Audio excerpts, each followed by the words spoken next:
கடந்த ஓராண்டாக 10ல் இருந்த குரு பகவான் தற்பொழுது லாபஸ்தானத்துக்கு வந்திருக்கிறாங்க.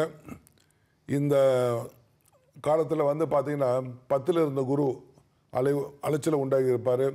தொழில் ஸ்தானங்களில் மிகப்பெரிய சில பேர்த்துக்கு சங்கடங்கள் ஏற்பட்டிருக்கும், தொழிலில் மந்த நிலை ஏற்பட்டிருக்கும். அது இல்லாமல் அஸ்தம சனியோடு போய்கிட்டு இருக்குது இந்த காலகட்டம். இப்போ இந்த அஸ்தம சனி மீண்டும் தொடரும். ஆனால் இந்த குரு லாபஸ்தானத்தில் நிற்கிறதுனால இவங்களுக்கு கெடுபலன் குறையும். நல்ல பலன்களை இந்த கடகராசிக்காரங்க எதிர்பார்க்கலாம். நண்பர்கள் ஒருவரிடம் இருந்த பகைகள் நீங்கி நட்புகள் ஏற்படும் போட்டிருக்கு. உடல் ஆரோக்கியம் மேம்படும். உணவு பத்தியம் அவசியம். மாணவர்களுக்கு நல்ல படித்தால் கல்வி தேர்ச்சி உண்டு. இது இல்லாமல் புதிய கல்வி சிலர் தொடங்குவாங்க. சிலர் புதிய கலை அல்லது ஸ்போர்ட்ஸில் போய் சேருவாங்க. பெண்களுக்கு ஆடை அணிகலன் தங்கம் நகை வாங்கக்கூடிய ஏற்ற ஒரு காலகட்டம். இந்த காலகட்டத்தில் அமைதியாக அவங்க வீட்டுக்கார்ட்ட சொன்னீங்கன்னா கண்டிப்பாக அவர் வாங்கி கொடுத்துருவார்.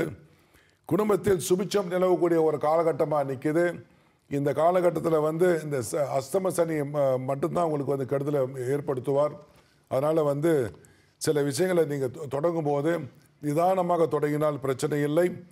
சிலருக்கு புதிய தொழில் தொடக்கம் இருந்தாலும் உங்களுடைய தசாபுத்தியை அனுசரித்து அதை மேற்கொள்ள வேண்டும்.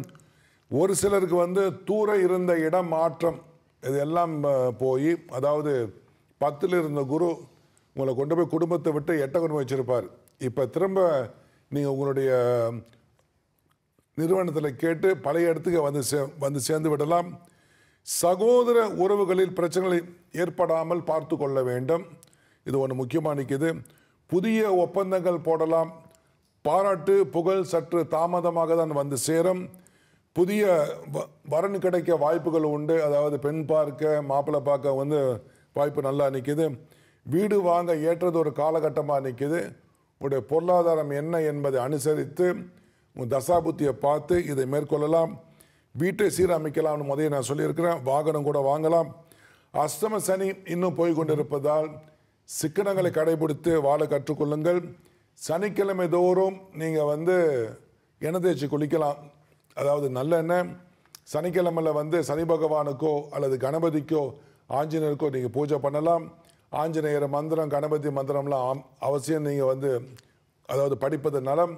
சனிக்கிழமையில் நீங்கள் விரதம் இருக்கலாம், அல்லது பழங்களை சாப்பிட்டு நிற்கலாம், அல்லது நீங்கள் சைவ உணவு கூட நீங்கள் சாப்பிடலாம். நன்மை.